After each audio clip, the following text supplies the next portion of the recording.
83%, I saw this stat, 83% of AI transformations are failing. And the number one cause is data related infrastructure. Do you believe it? Absolutely.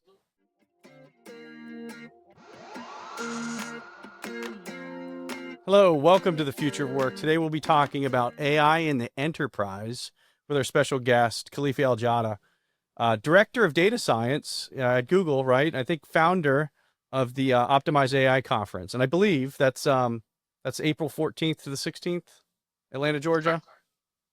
Awesome. Hey, welcome. Thanks for coming. Tell me a little bit about yourself. What led you to Google? Josh, thank you for having me. First of all, it is a great honor to be in this podcast. So, what led me to Google? Good question. I earned my PhD back in 2014 in computer science from UGA. That's right. A year before that, 2013, I applied for a software engineer internship at Career Builder. So, I'm trying to highlight that because I know like people who are listening to us or watching this podcast, maybe some of them are PhD students and questioning how to get into the data science. So I started as an intern. There wasn't even data science title at that point in the company. So I started as software engineering intern back in 2013. Worked on a very exciting project, which was the semantic search engine under Trey Granger, who was the author of the AI-powered search book, which was published recently. So that internship led to a full-time job at the same company. And I spent 4 years working in the space of search and recommendations in the recruitment domain. Then every story comes to an end, as you know. So in 2018, I moved to Home Depot as a senior manager of the core recommendation data science team. The mission was we want to build an in-house recommender system for the 5th largest e-commerce platform in the US, which is HomeDepot.com. At that point, the recommender system was powered by third-party service provider. So it was a great journey. Built the team from the ground up, built the recommender system with the team. We were able to deliver a full in-house recommender system in 18 months. And by the way, I think my Home Depot credit card's pretty much maxed out most of the time. So I think the recommender's working. Thank you. Yeah. And I have a consistent stream of home projects with lots of things that are in my garage that I'm not completing. So it's definitely working at the highest degree of recommendation for my segment cohort. So congratulations on that. My wife thanks you. Thank you. Love it. So Google. Google. Now then, after that, I was approached by an executive at Google to join the Google Ads, to build a data science team for Google Ads. And when I looked at the opportunity, it was something I'm looking for sure. First of all, it is a new domain. I never worked in the ads before. So it is a new challenge. And secondly, it is Google, the company that is making the future of technology, right? So I absolutely wanted to take that opportunity, and that happened. So I ended up joining Google back in 22 to build and lead a data science team for Google Ads. And man, it's been a journey, Josh. This company is absolutely a people company. So it invests a lot in its people. You are surrounded with the best and the brightest minds, and not just in tech, by the way, even in business. So I've been enjoying my time here, learning a lot. I grow a lot, and as a leader, and as a data scientist, and as an AI specialist. So it's been a great journey overall. I think I second that. You know, I get to work with Googlers all over the country, cross industry. You know, everything from HCLS retail. You pick the vertical. There's innovation happening in the private sector, the public sector. I definitely second your point there. I was reading a little bit about your profile. So tell me, what happened in 2016 in San Fran when you were attending a conference? You know, I was just, you know, I'd like to hear that from you. Can you tell me the story that day? You know, what happened? And you know where I'm leading with this question. I know. So 2016 Spark Summit. I was invited to speaker in San Francisco Spark Summit. I think it's no longer around as a Spark Summit. It's something else now, but it is the Databricks Summit. So I flew from Atlanta to all the way to the West Coast. And things happen. So my flight got delayed. So I arrived quite late, missing a chance to refresh before my talk. So I went straight to the stage, delivered my presentation, and then spent the rest of the day networking. By the time I reached my hotel, it was 9 p.m. PST, which is like midnight Atlanta time. Right. So I was exhausted. And then I laid down in the bed thinking about like the vibrant data science scene on the West Coast and the total opposite in the Southeast and in Atlanta especially. And then I Googled like data science conferences in Atlanta. And boom, nothing, not a single one. That's right. So I felt at that point kind of responsibility that someone needs to start something. So I reached out to my former manager, Trey Granger. I talked about him earlier. Uh, pitched the idea to him. He said, absolutely go for it. I'm going to support you. Then when I went back to Atlanta, I talked to other colleagues. Everyone was supportive. So, and this is how the Southern Data Science was born in 2017. So, Well, that I came still on my remember. radar just after that. I think I picked up on it because similarly, I was looking for just emerging technology and a place for like-minded technologists that are looking to really push the boundaries of innovation. It just didn't exist. There were Right. conferences affiliated with platform companies, hyperscalers, but there really wasn't something that was community-led. And Exactly. I think it was a spectacular idea. I followed you forever. And I believe we had an SDSC in Florida. Do you remember that back in was it 2018? 2018, yes. And you remember, like, just let me say that. I still remember when people asked you, why would Pandora Systems and you personally sponsor this event? Almost you guys paid all the costs to bring it down to Orlando. You said, I believe when you bring people together and they talk to each other, good things happen. And believe me, it resonated me because this is exactly what happened when we moved the conference to Florida for 1 year. Mark Moyo, let me give you an example. Mark Moyo was a PhD student at that point in Florida. I didn't And know this that. was his first conference, right? Are you kidding So, me? That's fantastic. yes. And because of this conference, it opened so many doors for him. So now Mark is the director of the Optimize AI conference.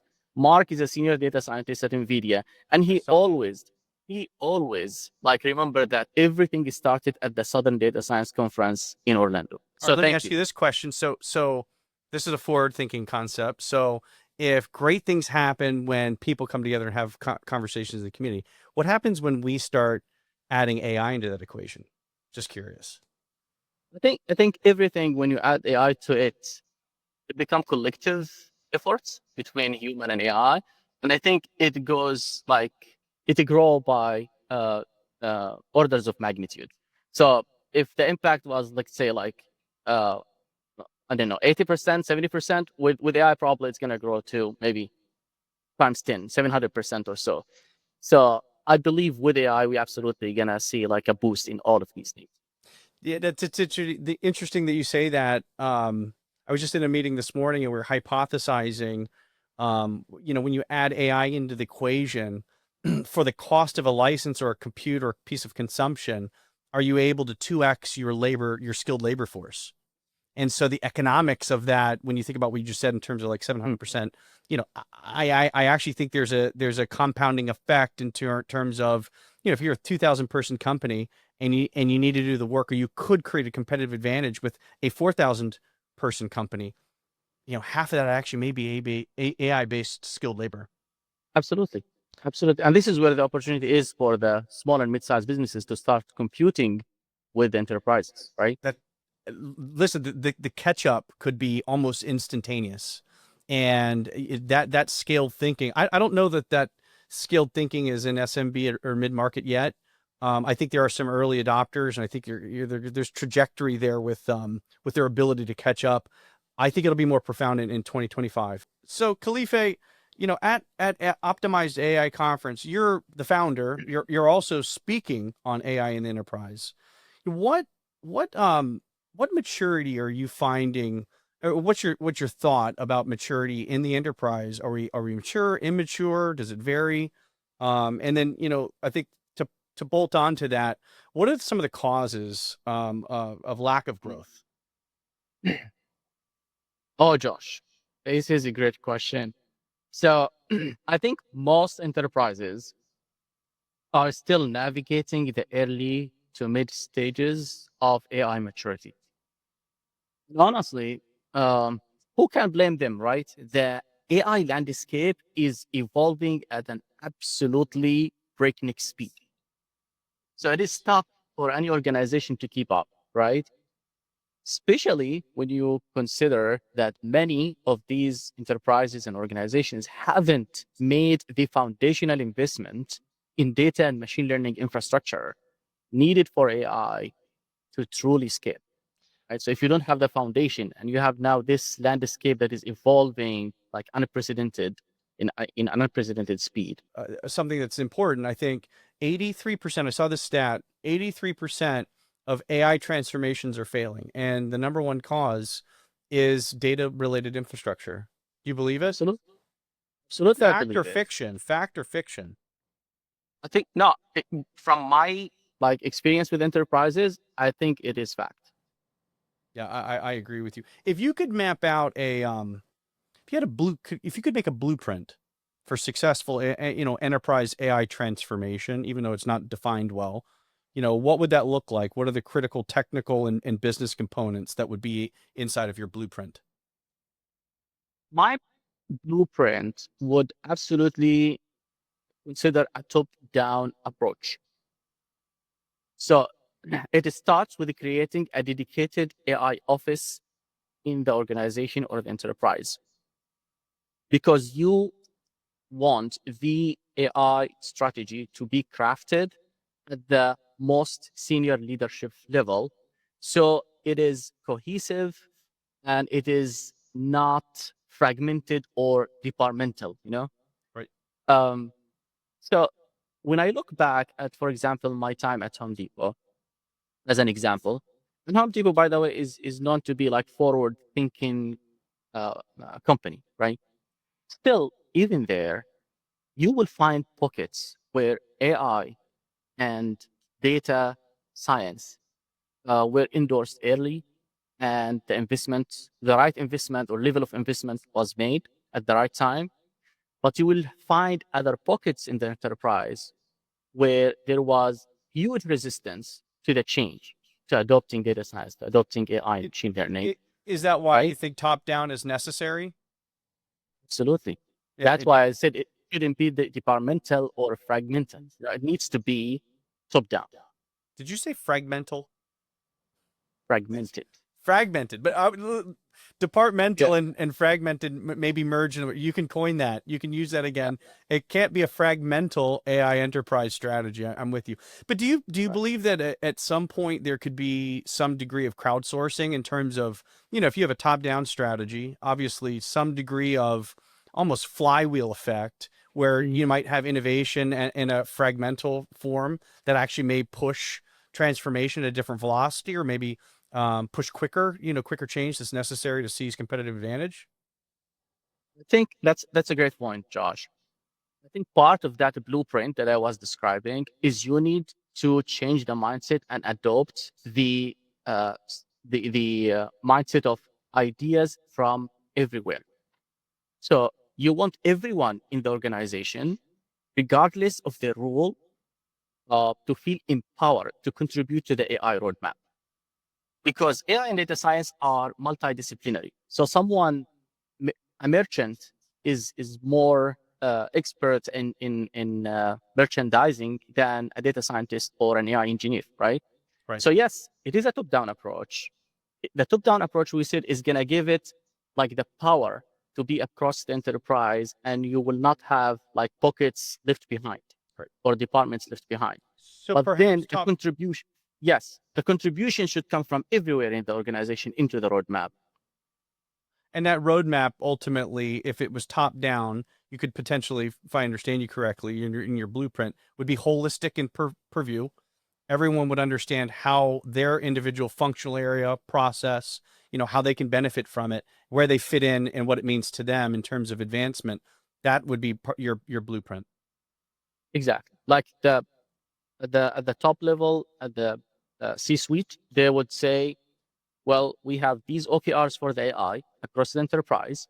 Then each department in the enterprise needs to have their OKRs aligned with the enterprise OKRs around AI. In this case, every department, every org within the enterprise must at that point have something to invest in AI in order to align with the enterprise OKR. OKRs implies significant change management. Is that a cornerstone of the top-down approach? Is change management as a philosophy and strategy, not just technology evolution?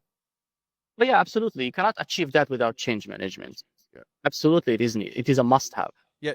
Now you also said OKRs. Let me ask you this question: OKRs for the individual departments to have transformation that they bring forth relative to AI innovation. How about OKRs for AI itself?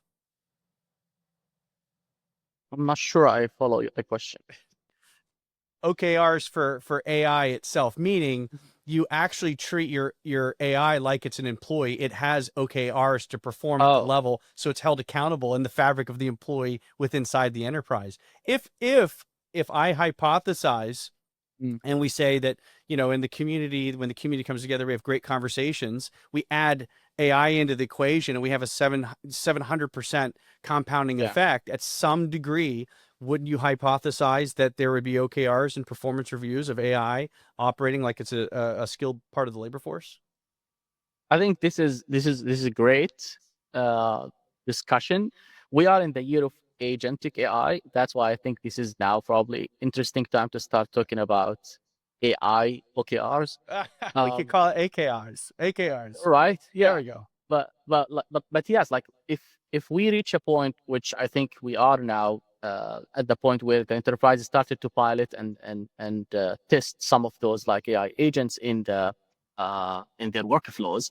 I believe once we reach a point where those AI agents are deployed and are absolutely like part of the enterprise's workflows, I think most likely, yes, we will have OKRs for these AI agents, about improving their performance, their accuracy, their outreach, their whatever like they are designed for. Like I can think of if there is a marketing AI agent, then I would like to now put OKR for that AI agent to maximize or to increase their outreach from 10% to 20% next year, so on and so forth. And So I by think the yes. way, if in the agentic enterprise, if there's potentially an OKR perspective relative to that skilled labor force that's agentic in nature, that you could also hypothesize that there might be an interview, right? That for selection and selection criteria for the choosing the model, choosing the agent, deploying it, holding it accountable to achieving the performance. Certainly some futuristic topics. Yeah. Fact or fiction? AI agents are taking jobs, Mhm. they are remaking them. Oh, This I'm is sorry. Let me say it again. yeah. AI agents aren't taking jobs; they are remaking them. Fact. I I disagree with that, and this is Okay. why. If you take the self-driving cars, Waymo, for example, now, Right. which runs in San Francisco and LA, right? Right. If I take the self-driving car by the definition of AI agents today, which is like it perceive the environment, it interact with the environment, and then it take actions, right? Right. All of these actually fit the self-driving car. The environment is the cities where they run in. They perceive the environment, right? They look at they analyze the sensors data, and then they take actions. They stop at the red light, they turn right, they turn left. So to me, this is an example of an AI agent. And this AI agent is absolutely taking away jobs because now, if Uber tomorrow decided to deploy Waymo's technology in their cars and turn their fleet into self-driving cars, then how many drivers, Uber drivers, going to lose their jobs? So I believe it is going to take away jobs, but it's So going it to is. create opportunities on the other hand. So it is fact. So you'd also say that then when you think about customer interaction strategy or conversational commerce, for example, that's agentic in property. It's agentic in nature. It's a scaled element where it can actually reach, treat, service customers and ultimately do it more consistent with enterprise and business objectives, taking away jobs. Yes. All right, last question. Do you believe AI is an evolution or a revolution, given our the things we've talked about? For the AI community, I think it's an evolution because AI started back in the 60s of the 20th century. So it's an evolution. But for many sectors and businesses, it is absolutely revolution because it's something they out of a sudden started to see that it is coming their way and it is changing and transforming the way they do business. So I think for the AI domain or experts, it is absolutely evolution, but Right. for the different industry sectors, it is revolution. Yeah, so I think that's interesting that you say it that way, and it also ties back to what you said earlier. Um, you have to have an evolution of strategy and that technical foundation to expand your AI strategy on. A lot of that comes from having the right top-down transformation strategy, which includes things like transformation and change management elements, and even AI OKRs, perhaps. And Right. it looks like, I think those that embrace AI may actually be championing the future of work, which is ultimately agents potentially taking and remaking jobs. Um, Tell me, let me know about the Optimized conference. When is it? Who should go? You're speaking. Tell me a little bit about it. Yeah, Optimize the AI conference is going to take place on April 14 to 16 in Atlanta.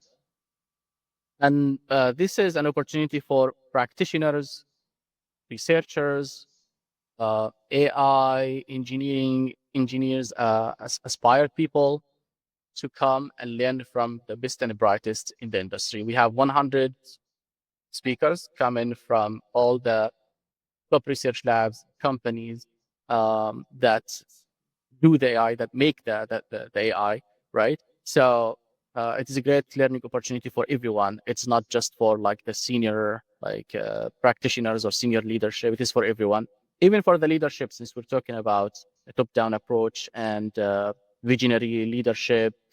I think it's important for the leaders to come and see how AI is applied everywhere in the different sectors in the different industries. So it's a great opportunity for everyone. And we always think of Southern Data Science Conference and now Optimize AI Conference as the community gathering. So if nothing else, just networking, as you Josh said, get together, bring people together, let them talk, great things gonna happen. That's right. Khalifeh, thank you so much. Great seeing you. Thanks for joining. Great conversation. Appreciate it. Good seeing you. Good seeing you. Thank you for having me.